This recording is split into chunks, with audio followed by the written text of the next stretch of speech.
एक चीज मैंने बोली मेथी का दाना, ऐसी एक दूसरी चीज और बताता हूं जो बहुत अद्भुत है, वो भी आपके घर में हो तो मजा आएगा।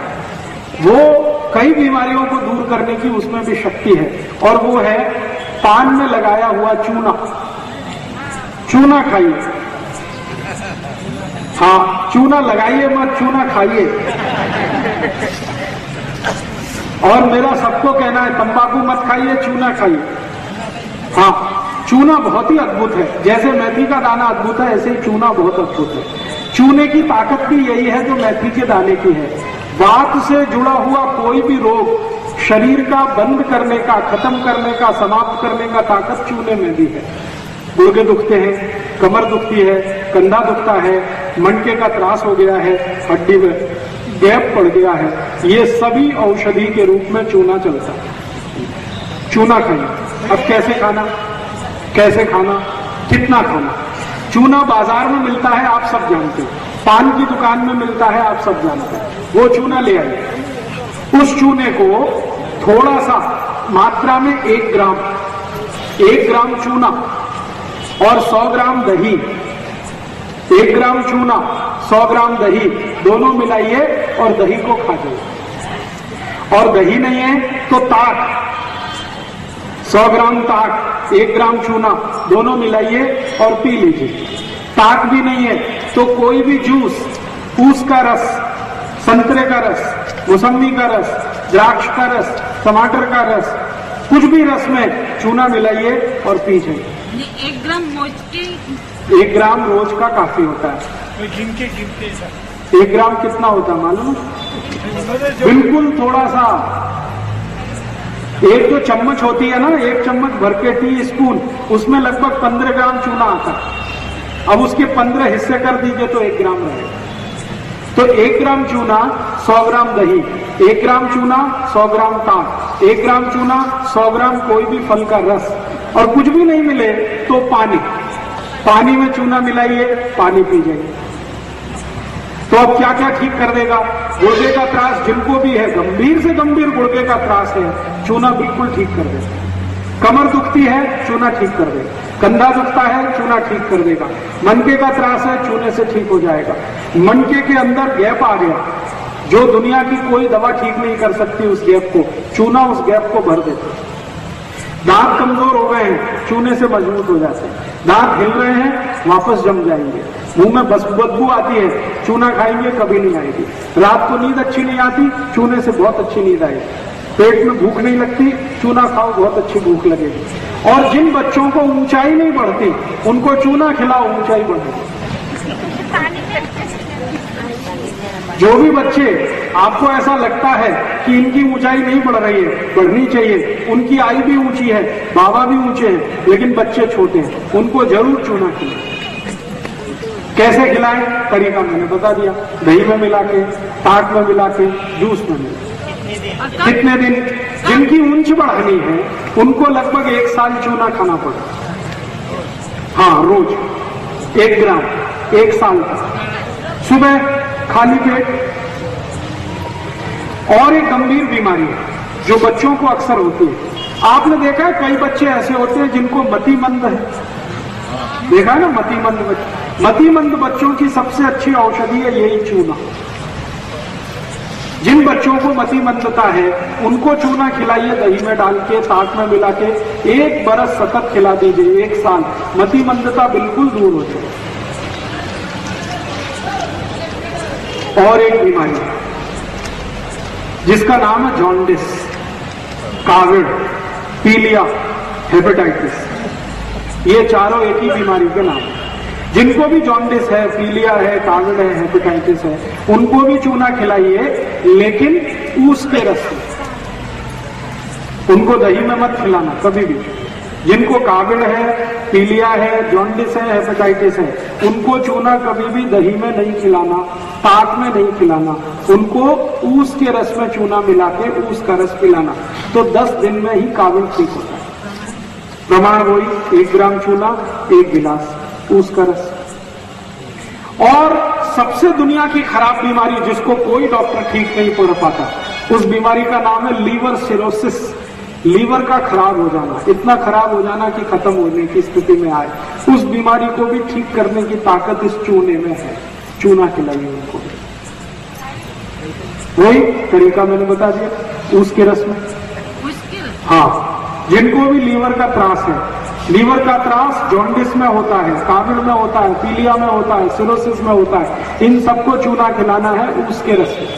उसका रस सुबह सुबह कहाँ से मिलेगा? नहीं मिलेगा तो एक दिन पहले ला के रख लीजिए। हाँ, और कुछ भी नहीं मिलेगा किसी भी कारण से तो पानी में मिला के दे दीजिए। और चूना किस बीमारी में काम आता? बहुत ज्यादा दिन तक जिन्होंने शराब पिया है और शराब पी के शरीर उनका खराब हुआ है, उनकी सबसे अच्छी औषधि है चूना। ज्यादा दिन जो शराब पिए हुए लोग होते हैं, उनके शरीर के अंदर के अंग बहुत खराब हो जाते हैं, उनको अगर ठीक करना है जिंदगी में तो उनको भी चूना खिलाएं। शराबी लोगों की सबसे अच्छी औषध है चूना। कितने दिन? लगभग 4 महीने। और चूना किसको खिला सकते हैं? कुछ ऐसे लोग आपने जिंदगी में देखे होंगे, कुछ ऐसे बच्चे भी आपने देखे होंगे जिनमें पढ़ाई करते समय कुछ खास तरह के उनके सिम्टम्स आ जाते हैं। जैसे कई बच्चों को मैंने देखा है, जब परीक्षा आएगी तो बुखार आ जाएगा। तो ऐसे बच्चों की सबसे अच्छी औषधि है चूना। कोई ऐसे बच्चे हैं जो स्कूल जाने के नाम से ही रोना शुरू कर देते। सवेरे हुआ, स्कूल का समय आया और उन्होंने चिल्लाना शुरू किया और ऐसे ऐसे बातें बताएंगे, पेट में दर्द हो रहा है। वो उसी समय होगा जब स्कूल जाने का टाइम है। आप बोलो स्कूल मत जाओ, दर्द तुरंत ठीक हो जाए। ऐसे बच्चों की सबसे अच्छी औषधि है चूना। जिनको परीक्षा के नाम से डर लगता है, बुखार आ जाता है, स्कूल जाने से घबराते हैं, स्कूल जाना बिल्कुल नहीं चाहते, पढ़ाई से कतराते हैं, पढ़ना बिल्कुल नहीं चाहते, ऐसे सब बच्चों की औषधि है चूना। पानी में डाल के दे दो, दही में डाल के दे दो, ताक में मिला के दे दो, जूस में मिला के दे दो। और मेरी तो आप सबको एक छोटी सी सलाह है कि आपके घर में पानी भरने का तो घड़ा है ना मिट्टी का, उसमें सुबह सुबह चूना डाल दो, सब लोग पी लेंगे तो चक्कर ही खत्म हो गया ना। आप रोज मिट्टी के घड़े में पानी भरते हैं, पानी भरते ही थोड़ा सा चूना डाल दो, दिन भर वो पानी कोई भी पिएगा, सबके शरीर में चूना जाएगा, सबके काम आएगा। कितना डालें? अगर 15 लीटर का घड़ा है, 15 लीटर का, तो उसमें कम से कम 5 ग्राम चूना डाल दो। 20 लीटर का है तो 6 से 7 ग्राम चूना डाल दो, और 30 लीटर वाला घड़ा है सबसे बड़ा, तो उसमें 10 ग्राम तक चूना डाल दो। चूना वही जो पान की दुकान में मिलता है, लेकिन पान वाले से जब भी चूना लाओ तो कहना हमको सेंट मिलाया हुआ नहीं, बिना सेंट मिलाया हुआ चूना दो, गीला। चूना कभी भी लाना है और उपयोग करना है तो गीला ही उपयोग करें। तो पान की दुकान में 2 तरह का मिलता है, एक तो सेंटेड है जिसमें खुशबू मिलाई हुई है, वो पान वालों के काम का, वो आपके काम का नहीं। आप उनको बोलो बिना सेंट मिलाया हुआ दे दो, वो आप ले आओ।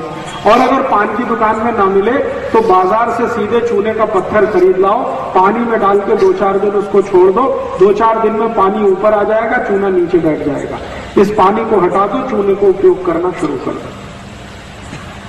और चूने की कोई एक्सपायरी डेट नहीं है और चूने का कोई साइड इफेक्ट नहीं है। हाँ, एक चीज आप ध्यान रखना जिंदगी में हमेशा, आप में से किसी को भी अगर पथरी का रोग है, गॉल ब्लैडर में पथरी बनती है, किडनी में पत्थर आता है, इनको कभी भी चूना नहीं खाना है। चूना नहीं खाने वाले एक ही कैटेगरी के मरीज हैं जिनको पथरी की शिकायत है, गॉल स्टोन में या तो किडनी में। पथरी अगर बन रही है या पथरी बनी हुई है या आपके शरीर को बार बार पथरी होने की शिकायत है, ऐसे कोई भी लोग चूना ना खाएं, नहीं तो तकलीफ बहुत बढ़ जाएगी। बाकी कोई भी खा सकते। गीला चूना महीने 2 महीना 3 महीना कभी भी खराब नहीं होता, पानी डालते रहिए, चूने का उपयोग करते रहिए। लेकिन मेथी और साथ में खा। हाँ, 1 मिनट। बात करता हूँ इस पर थोड़ी देर में, दूध और दूध के पदार्थ। जी, मेथी का अगर प्रयोग कर रहे और साथ में चूने का भी कर रहे हैं। अगर आपकी उम्र 70 वर्ष के ऊपर है तो आप मेथी और चूना दोनों साथ में प्रयोग कर सकते हैं। दोनों के बीच 1 तास का अंतर रखें। लेकिन 70 से कम उम्र है तो दोनों में से कोई एक ही आपके लिए अच्छा है। चाहे चूना ले लीजिए, चाहे मेथी का दाना ले लीजिए। आप चाहें तो दोनों ले सकते हैं। कैसे? थोड़े दिन मेथी का दाना ले लीजिए 1 महीने, फिर 1 महीने चूना ले लीजिए, फिर 1 महीने मेथी का दाना, फिर 1 महीने चूना, तो जिंदगी की सब बीमारी चली जाएगी। जी, पान के साथ जरूर खाइए, लेकिन उसमें कत्था मत लगाइए। चूने का पान खाइए, कत्था मत लगाइए, तो वो चूना भी आपके लिए बहुत उपयोगी है। पान खाइए चूने वाला, कत्था मत लगाइए। कत्था और चूने का दुश्मनी है, इसलिए कत्थे के साथ कभी भी चूना नहीं खाना। कत्था चूना दोनों साथ नहीं खा सकते। आयुर्वेद में निषिद्ध है। खाली चूना खा सकते, कत्थे के साथ नहीं। जी, तो पान वाले को कहिए कि हमारे पान में खाली चूना लगा, कत्था मत लगा, बिना कत्थे का पान खाओ। जी, चूने से कोलेस्ट्रॉल कम होता है, चूने से ट्राइग्लिसराइड कम होता है, चूने से वजन कम होता है, चूने से शुगर कम होती है, चूने से बुद्धि बहुत बढ़ती है। शरीर के जितने भी हार्मोन्स का बैलेंस टूटा हुआ है, चूना वापस उसको स्थापित कर देता है। आई को जो 45 साल की उम्र में मासिक पारी बंद होने के बाद जितने भी त्रास है वो चूने से भी ठीक हो जाते हैं। जो कुछ मेथी दाने से ठीक होता है वो चूने से भी ठीक होता है। रात में कम खाएं तो अच्छा है, दिन में सबसे अच्छा है। और दिन में भी सबसे अच्छा समय है सुबह का। साइड इफेक्ट एक ही है। अगर आपको पथरी बनने की शिकायत है तो साइड इफेक्ट चूने का आएगा, वरना किसी को भी साइड इफेक्ट नहीं आता। अगर आपको पहले से शरीर में पथरी बनने की शिकायत है तो चूना खाने पर इतना ही होगा कि पथरी फिर बन जाएगी। इसलिए आप पथरी बनने की शिकायत पहले दूर करिए। वो नहीं है तो कोई साइड इफेक्ट नहीं आएगा। अगर थोड़ा भी चूना ज्यादा खाया तो पेशाब के साथ शरीर के बाहर अपने आप निकल जाएगा। चाट के खाया तो चाट के खा लीजिए। जीभ की ताकत कितनी है ये इस पर निर्भर करता है। अगर आपकी जीभ टॉलरेट कर सकती है तो चाट के खा लीजिए, कोई दिक्कत नहीं। 1 ग्राम तक चाट सकते हैं रोज। पान के साथ चूना लगा रहा उसको कुछ डालना क्या? पान में सौंफ डाल सकते हैं, लवंग डाल सकते हैं, इलायची डाल सकते हैं, दालचीनी का पाउडर डाल सकते हैं, कत्था नहीं डाल सकते। हाँ, तो बिना कत्था डाले चूना लगा के खा लीजिए। बच्चे को लगभग, अगर आपका बच्चा थोड़ा उम्र में 15 साल के आसपास है तो उसको 1 ग्राम दे सकते हैं। लेकिन 15 से कम उम्र के जितने भी बच्चे हैं उनको आधा ग्राम ही काफी है। 1 ग्राम का आधा। उनको लगभग, अगर आप मानसिक बीमारी के लिए दे रहे हैं, जिनको मैंने कहा ना मतिमंदता है, उनको तो 1 साल लगातार देना। ऊंच बढ़ाने के लिए अगर दे रहे हैं तो भी लगातार 1 साल देना पड़ता है। बाकी सभी बीमारियों में 3 महीने से ज्यादा देने की जरूरत नहीं। काविल के रोग में, जॉन्डिस में 10 दिन से ज्यादा देने की जरूरत है। जी, गर्मी के ले सकते हैं, चूने से कोई तकलीफ नहीं। अब मैं आपको एक बहुत महत्वपूर्ण माहिती देने जा रहा हूं, तो सभी आई ध्यान से सुने तो अच्छा है। कई बार क्या होता है कि घर में बच्चे पैदा होते हैं ना, छोटे बच्चे, तो 2-4 दिन होते ही उनको कावड़ हो जाता है। कई बार ऐसा जॉन्डिस होता है और वो जॉन्डिस कई बच्चों की जान ले लेता है। और आजकल ऐसी बहुत केस आ रहे हैं। तो मेरा एक निवेदन है कि जिनके भी घर में नया बच्चा आया है वो आई को नियमित रूप से चूना खिलाएगा, तो उसका जो दूध है, दूध में चूना आएगा और बच्चे को मिल जाएगा, तो उस बच्चे को कभी भी काबिल नहीं आएगा। हाँ, अगर आई को 8 महीने पूरे हो गए तो चूना खिलाना शुरू कर दो। लगभग 7 महीने से भी दे सकते हैं। आई को कैसे देना है? सुबह सुबह नाश्ते के समय दही और चूना दोनों मिला के दीजिए। 100 ग्राम दही, 1 ग्राम चूना गर्भवती गर्भस्थ आई को जरूर दीजिए, ताकि उसके बच्चे को काविड़ ना हो। जो आई भी गर्भावस्था में चूना खा ले 1 महीने, उस आई के बच्चे को कभी भी काविड़ नहीं होता, जॉन्डिस होता है। और उस आई का बच्चा स्वस्थ और तंदुरुस्त होता है और आई को कभी सिजेरियन नहीं होता। अगर चूना खाया है आई ने, 1 महीने भी लगातार खाया है, तो आई को सिजेरियन ऑपरेशन की जरूरत नहीं पड़ेगी, नॉर्मल डिलीवरी होगी, बच्चा स्वस्थ होगा, तंदुरुस्त होगा। इसलिए मेरा निवेदन है कि घर में कोई भी आई गर्भावस्था में हो तो सवेरे दूध में नहीं, सॉरी माफ करिए, दही में चूना मिला के देना शुरू कर दें। और उसी आई को एक काम और करेंगे तो और भी अच्छा है। सवेरे तो दही और चूना देना और रात को उस आई को गाय का दूध और तूप मिला के देना। गाय का दूध और उसमें मिलाया हुआ तूप, 1 गिलास दूध में कम से कम 2 चम्मच तूप रात को देना और सकाड़ी दही और चूना देना, नहीं तो ताक और चूना देना। ये 2 चीज अगर नियमित रूप से 2 महीने 3 महीने आई को दे दिया गर्भावस्था में, तो डिलीवरी नॉर्मल होगी, बच्चा स्वस्थ होगा, तंदुरुस्त होगा और उस बच्चे को भविष्य में कोई भी रोग और बीमारी जल्दी नहीं आएगी।